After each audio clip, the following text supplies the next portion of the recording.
Good morning friends, welcome to today's lecture of distillation tower internals.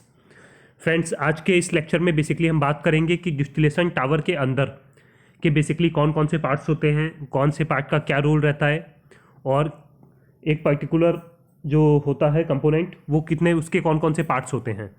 So friends, before starting today's lecture, अगर आपको मेरे lectures अच्छे लगते हैं तो मेरे चैनल को सब्सक्राइब कीजिए और जितना ज़्यादा पॉसिबल है उतना ज़्यादा वीडियोज़ को लाइक कीजिए और अपने फ्रेंड्स से शेयर कीजिए।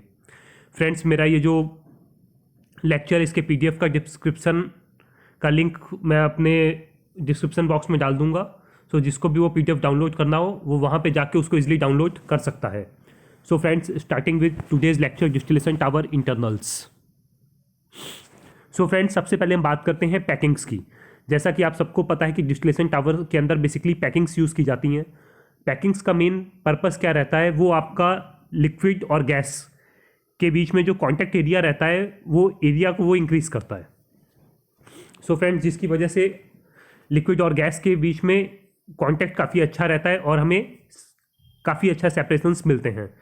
सो फ्रेंड्स, अगर हम टाइप्स ऑफ पैकिंग्स की बात करते हैं तो पैकिंग्स बेसिकली मेरी दो तरीके से मैं क्लासीफाई करता हूँ, structured packing and random packings. जो मेरी पैकिंग्स होती हैं फ्रेंड्स, रैंडम पैकिंग्स, इसको फर्दर 5 तरीके से क्लासीफाई किया जाता है, जैसे कि saddle ring, racing ring, lacing ring, try pack and Paul ring packings. So friends, याद रखिएगा, अगर हम टाइप्स ऑफ पैकिंग्स की बात करते हैं तो उनको दो तरीके से क्लासीफाई किया जाता है, structured packing and random packings. And random packings का अगेन 5 टाइप से क्लासिफिकेशन होता है।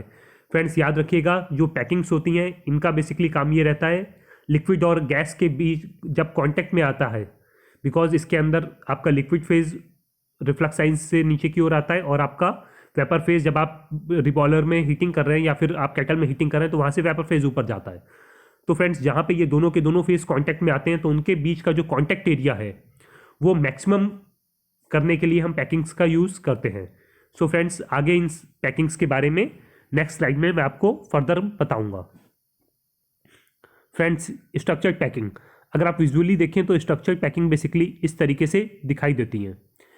It consist of thin corrugated metal plates.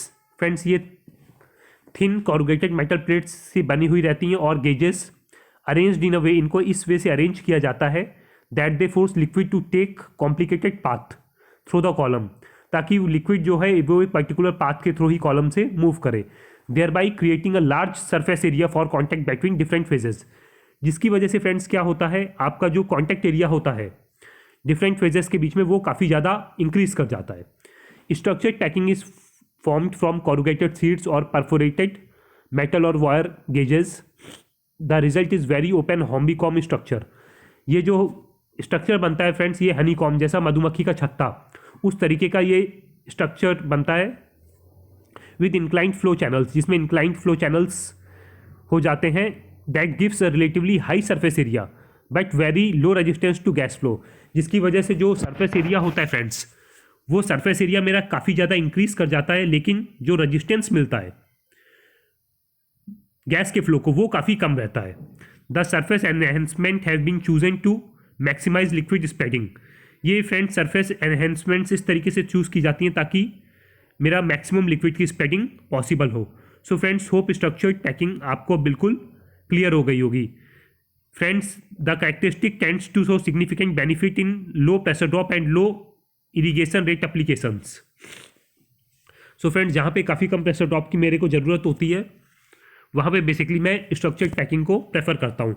So friends, याद रखिएगा, स्ट्रक्चर्ड पैकिंग के केस में आपकी कॉरुगेटेड मेटल प्लेट्स और गेजेस रहते हैं, गेज वायर्स रहते हैं, और ये अरेंजमेंट इस तरीके से किया जाता है कि एक के बाद एक करके पतली पतली पतली पतली शीट जैसी बनाई जाती हैं और बाद में बाहर इसको एक मेटल के उससे पूरा बाइंडिंग जैसा किया जाता है, जिसकी वजह से ये बिल्कुल हनी कॉम के जैसा स्ट्रक्चर क्रिएट होता है। Now friends, moving to random packings. So friends, अगर हम रैंडम पैकिंग्स की बात करते हैं तो रैंडम पैकिंग्स में सबसे ज़्यादा जो यूज़ की जाती हैं वो आप बेसिकली देखेंगे Paul ring packings. Friends, maximum distillation towers में आप ये पॉल रिंग पैकिंग्स को ही यूज़ होते हुए देखेंगे। देन फ्रेंड्स, रेसिंग रिंग्स, इनका स्ट्रक्चर इस तरीके से रहता है, पॉल रिंग का स्ट्रक्चर यहाँ पे दिखाया गया है। देन फ्रेंड्स, लेसिंग रिंग्स, ये देखिए लेसिंग रिंग का स्ट्रक्चर इस तरीके का रहता है। देन फ्रेंड्स सैडल रिंग्स का स्ट्रक्चर इस तरीके से रहता है। And then tripack rings. So friends ये देखिए, ये बेसिकली अलग अलग रैंडम पैकिंग्स के स्ट्रक्चर मैंने आपको दिखाए हैं। सो फ्रेंड्स रैंडम पैकिंग्स को 5 तरीके से क्लासीफाई किया गया था और हर एक रैंडम पैकिंग के नाम के हिसाब से उसके स्ट्रक्चर में अलग अलग तरीके के वेरिएशंस हैं, जो बेसिकली आप इन डायग्राम्स में इजीली देख सकते हैं। ये सारी पैकिंग्स अलग अलग डिफरेंट साइजेस में अवेलेबल रहती हैं। सो डिपेंडिंग अपॉन डिस्टिलेशन में आपको कौन सा मटेरियल सेलेक्ट करना है, उसमें कौन सी पैकिंग्स आपकी मोस्ट सूटेबल हैं, इन पैकिंग्स का सिलेक्शन किया जाता है। सो फ्रेंड्स होप आपको पैकिंग से रिलेटेड चीज़ें बिल्कुल क्लियर हो गई होंगी। नाउ फ्रेंड्स आपको ये समझना जरूरी है कि लिक्विड और वेपर बेसिकली किस तरीके से एक कॉलम में फ्लो करता है। सो फ्रेंड्स याद रखिएगा, आपके जो वेपर्स हैं वो नीचे से ऊपर की तरफ मूव कर रहे हैं और लिक्विड आपका ऊपर से नीचे की तरफ मूव कर रहा है। सो फ्रेंड्स ये देखिए, सबसे पहले आता है डाउन कमर। ये देखिए फ्रेंड्स, ये जो ये कोने पे लगा हुआ रहता है, ये बेसिकली प्लेट टाइम कॉलम्स की हम बात कर रहे हैं फ्रेंड्स यहाँ पे। बिकॉज आपका सेपरेशन करने के लिए आइदर प्लेट्स का यूज़ किया जाता है या फिर पैकिंग्स का यूज़ किया जाता है। सो पैकिंग्स के बारे में मैं ऊपर आपको बता चुका हूँ। अब फ्रेंड्स मैं आपको कुछ प्लेट्स के बारे में बताने जा रहा हूँ। सो फ्रेंड्स प्लेट्स बेसिकली इस तरीके से अरेंजमेंट होता है डिस्टिलेशन टावर के अंदर प्लेट्स का। ये जो फ्रेंड्स लिक्विड को ऊपर से नीचे एक प्लेट से दूसरी प्लेट की तरफ गिरने के लिए जो डायरेक्शन प्रोवाइड करता है, ये बेसिकली होता है मेरा डाउन कमर। सो फ्रेंड्स याद रखिएगा, downcomer, liquid falls through the downcomer by gravity from one tray to another tray. Now friends second thing is weir. So friends weir, ये देखिए ये है आपका weir. So friends weir on the tray, weir क्या ensure करता है that there is always some hold up on the tray and is design such that the hold up is at a suitable height. So friends इसके basically दो main parts होते हैं, weirs and downcomers. Downcomers का काम है liquid को direction provide करना एक ट्रे से दूसरी ट्रे में मूव करने के लिए, एंड वियर्स का काम है एक particular hold up volume provide करना आपका लिक्विड को ट्रेस के ऊपर। सो फ्रेंड्स जैसा कि बीइंग लाइटर वेपर्स हमेशा ऊपर की तरफ मूव करेंगे एंड लिक्विड आपका नीचे की तरफ ड्रॉप होगा। सो फ्रेंड्स इस तरीके से आपका जो ट्रेज होती हैं, ये देखिए ये नीचे से ये वेपर्स आपके ऊपर की तरफ मूव कर रहे हैं और लिक्विड आपका यहाँ से ऐसे मूव करते हुए नीचे आ रहा है और वेपर्स आपके ये पाथ से वेपर्स आपके मूव कर रहे हैं। सो फ्रेंड्स होप आपको अब ये चीज़ बिल्कुल क्लियर हो गई होगी कि लिक्विड और वेपर किस तरीके से आपके ट्रे कॉलम्स के अंदर मूव करते हैं। नाउ फ्रेंड्स हम बात करते हैं डिफरेंट टाइप ऑफ ट्रेस की। सो फ्रेंड्स अगर हम ट्रेस की बात करते हैं तो बेसिकली ये होती हैं आपकी sieve trays, valve trays and bubble cap trays. इनके बारे में मैं आगे की स्लाइड्स में 1 बाय 1 करके डिटेल में बात करूंगा। सो फ्रेंड्स अगर हम बबल कैप ट्रे की बात करते हैं तो ये बेसिकली आप देखेंगे तो इस तरीके की ट्रेज आपकी रहती हैं। सो फ्रेंड्स याद रखिएगा, इसमें राइजर और a chimney is fitted over each hole and a cap that covers the riser. The cap is mounted so that there is a space. Cap इस तरीके से माउंट की जाती है that there is a space between riser and the cap, ताकि riser और cap के बीच में एक पर्टिकुलर स्पेस रहे। Vapour rises through the chimney. Vapour ऊपर चिमनी की तरफ राइज करती है and is directed downward the cap, और देन ये कैप की वजह से नीचे की तरफ डाउनवर्ड डायरेक्शन में मूव करती है and finally it is discharge through the slots in cap. और फाइनली जो कैप मेरी लगी हुई है, इसमें जो स्लॉट्स हैं, यहाँ से ये वेपर्स मेरे ऊपर की तरफ राइज करते हैं। सो फ्रेंड्स ये पहली तरीके की मेरी ट्रे होती है जिसको हम बोलते हैं बबल कैप ट्रे। सो फ्रेंड्स होप आपको बबल कैप ट्रे का कॉन्सेप्ट बिल्कुल क्लियर हो गया होगा। नेक्स्ट फ्रेंड हम बात करते हैं सीव ट्रेस की। सो फ्रेंड्स सीव ट्रेस काफ़ी सिंपल ट्रेस रहती हैं, इनमें जस्ट होल्स होते हैं in the metal plate. Vapours straight upward move करते हैं through the liquid on the plate. ये जो अरेंजमेंट होता है, number and the size of the hole are the basically इसमें जो डिज़ाइन पैरामीटर्स होते हैं वो ये होते हैं। सो फ्रेंड्स याद रखिएगा, ये देखिए ये वेपर्स, इसमें कुछ नहीं है, आपकी नॉर्मल प्लेट है, प्लेट के ऊपर आपके होल्स रहते हैं, तो वेपर्स आपके ऊपर की तरफ मूव करते हैं और लिक्विड नीचे की तरफ। सो फ्रेंड्स नॉर्मल ऑपरेशन में मूवमेंट इस तरीके का रहता है, बट अगर एबनॉर्मल ऑपरेशन है मीन्स वेपर का फ्लो कम है तो मूवमेंट आपको इस तरीके से दिखाई देगा, लिक्विड भर भर के यहाँ से गिरने लगेगा और कम वेपर्स ऊपर की तरफ मूव करेंगे। सो फ्रेंड्स ये था बेसिकली सीव ट्रेस, जो सेकेंड टाइप की ट्रे मैंने आपको बताई। नाउ फ्रेंड बात करते हैं थर्ड टाइप की ट्रे की। सो फ्रेंड्स थर्ड होता है बेसिकली मेरा valve trays. So friends valve trays के केस में याद रखिएगा कि जो परफोरेशंस होते हैं they are covered by liftable caps. Perforations जो होती हैं ये लिफ्टेबल कैप से कवर्ड रहती हैं।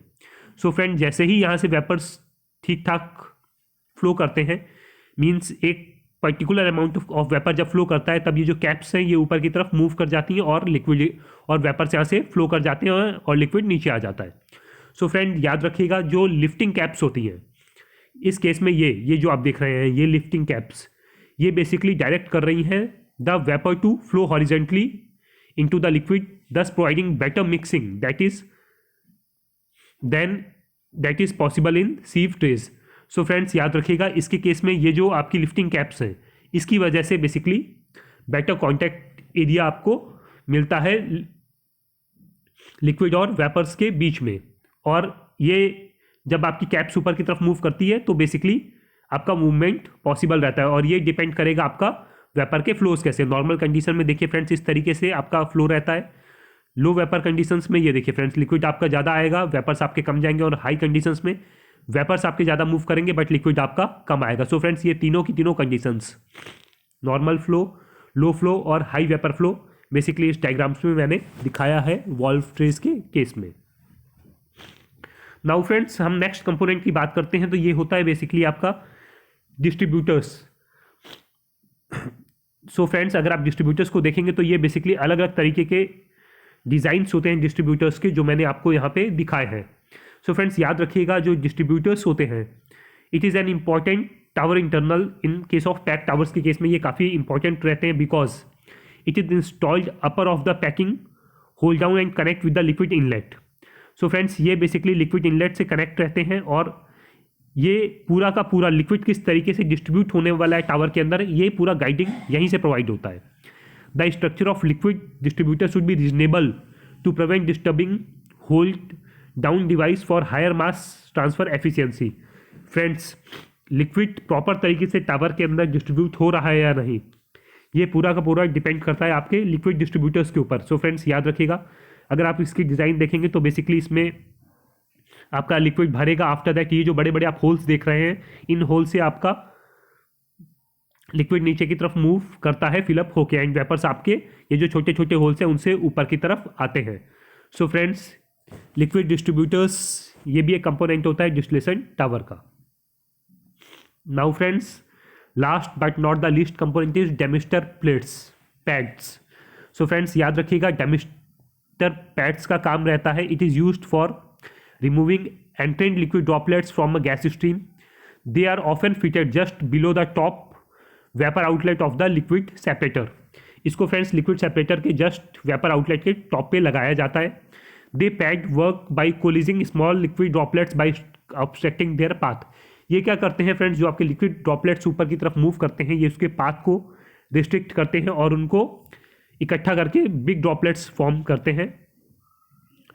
जो स्मॉल ड्रॉपलेट्स होती हैं फ्रेंड्स, ये आपस में एक दूसरे के साथ में चिपक जाती हैं and they then gets condensed out.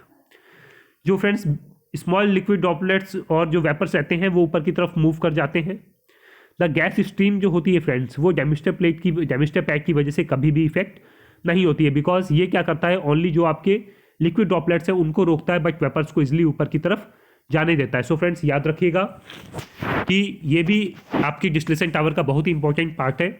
ये आपका लिक्विड ड्रॉपलेट्स को ऊपर कैरी ओवर होने से रोकता है। लिक्विड आपके जो पैकिंग्स लगी हुई हैं उसके ऊपर आपका खाली वेपर जाए, लिक्विड ना जाए, ये काम डेमिस्टर पैड उसका रोल प्ले करता है। सो फ्रेंड्स, याद रखिएगा demister pad is also one of the critical things. So friends, hope आपको आज का मेरा लेक्चर अच्छा लगा होगा।